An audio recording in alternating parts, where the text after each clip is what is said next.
পরিবহন উপদেষ্টা বরাবর আমাদের স্মারকলিপি পেশ করব, আমাদের বক্তব্য পেশ করব। আমরা বলতে চাই আপনারা অতি দ্রুত এই বিষয়ে সিদ্ধান্ত নেবেন। এটা শিক্ষার্থী সমাজ এবং আমাদের পক্ষ থেকে আপনাদের কাছে চাওয়া থাকবে। আজকে আমাদের এই সমাবেশে সভাপতিত্ব করবেন সমাজতান্ত্রিক ছাত্র ফ্রন্ট ঢাকা নগর শাখার সহসভাপতি নওশীন মুস্তারির সাথী। এখন আমি বক্তব্য রাখার জন্য আহ্বান করছি আমাদের সমাজতান্ত্রিক ছাত্র ফ্রন্ট ঢাকা নগর শাখার প্রচার ও প্রকাশনা সম্পাদক নাহিয়ান রহমান রাহাতকে। সংগ্রামী বন্ধুগণ, যারা আমাদের কথা শুনছেন,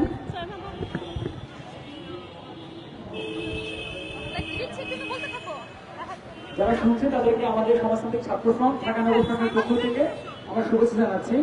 বন্ধুরা, আপনারা জানেন আমরা যে দাবিতে এখানে এসে দাঁড়িয়েছি, আপনারা জানেন দীর্ঘ 15-16 বছরের যে দুঃশাসন, সেই দুঃশাসনের পরে এই সময় বাংলাদেশের মানুষের মধ্যে একটা নতুন আকাঙ্ক্ষা, একটা নতুন ধরনের বাংলাদেশ, গণতান্ত্রিক বাংলাদেশ নির্মাণের চিন্তা মানুষের মধ্যে, এখানে ছাত্রদের মধ্যে এসেছে।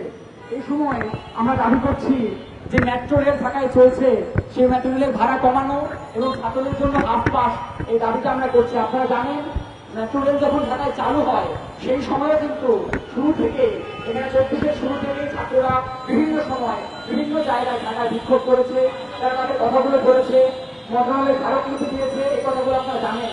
কিন্তু আমরা দেখেছি সেই সময় সরকার এই ছাত্রদের দাবিগুলোকে, জনগণের সমস্ত মতকে সে উপেক্ষা করেছে, একইভাবে ছাত্রদের দাবিগুলোকেও সে উপেক্ষা করেছে। এবং আমরা দেখেছি এই সময় যখন আমরা ছাত্রদের কথা বলছি, একটা আন্দোলন পরবর্তী সময়ে ছাত্রদের যে ভূমিকা নতুন দেশ গঠনের ক্ষেত্রে আমরা যেটা জানি, এই সময় আমরা দেখবো এই যে মেট্রো রেলের দাবিটা আবার ছাত্রদের মধ্যে এসছে।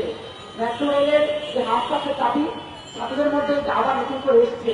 আপনারা জানেন এই মেট্রো রেল তৈরি করতে গিয়ে এটা 2012 সালে প্রথম অনুমোদিত হয় এবং আমরা দেখবো 2016 সালে কাজ শুরু হয়। একদিকে এই যে দীর্ঘসূত্রিতা এবং সর্বশেষ 2023 সালে গিয়ে এই একটা লাইন মাত্র ডিএমআরটি যে 6 লাইনটা সেটা চালু করা হয়।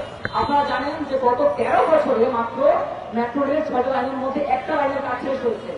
আপনারা জানেন একটা লাইনের জন্য প্রথমে তারা 12,000 কোটি টাকার কথা বলেছে, সেখান থেকে 22,000 কোটি টাকা এবং সেখান থেকে সর্বশেষ 33,000 কোটি টাকায় এই মেট্রো রেলের কাজ 1 নম্বর লাইনের কাজ শেষ হয়েছে।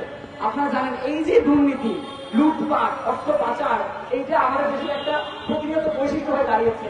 বছরের পর বছর এখানে দুর্নীতি হয়, লুটপাট হয়, দেশের টাকা বিদেশে পাচার হয়। ফলত আমরা দেখি যে এই লুটপাটের কারণেই কিন্তু জিনিসপত্রের দাম বাড়ে। আমরা দেখব এই লুটপাটের মধ্য দিয়ে ফলে আমরা দেখেছি যে এই যে লুটপাট, সেই লুটপাটের কারণেই কিন্তু সবসময় আমরা দেখব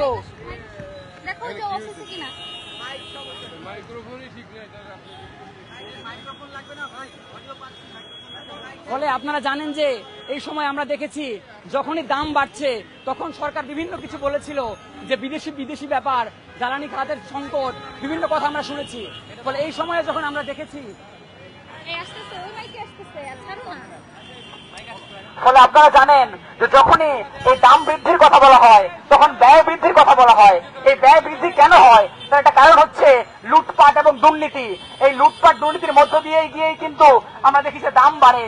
আমরা দেখেছি প্রদেশে তো টোল বাড়ছিল, এই টোল বাড়তে গিয়েই কিন্তু এইভাবে করে এখানকার দাম বাড়ানো হয়। ফলে মেট্রো রেলের যে ভাড়া, সেই ভাড়ার মধ্যে আমরা দেখব এখানে সর্বনিম্ন 20 টাকা এবং সর্বোচ্চ এখানে 100 টাকা ভাড়া করা হয়েছে।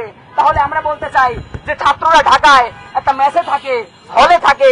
আপনারা জানেন কি দুঃসহ সেই সময়গুলো ঢাকায় ছাত্ররা যে মেসে থাকে, আপনারা জানেন শুধুমাত্র এই ডিম, ডাল এবং সামান্য ফার্মের মুরগি খেয়ে তাদের সময় কাটে, জীবন কাটে, এর মধ্যে তারা পড়াশোনা করে। তাহলে এই সময় 100 টাকার ভাড়া পোষানো, দিনে যদি আমাকে কোথাও দুবার যেতে হয় তাহলে 200 টাকার ভাড়া, এটা কি সম্ভব ছাত্রদের জন্য?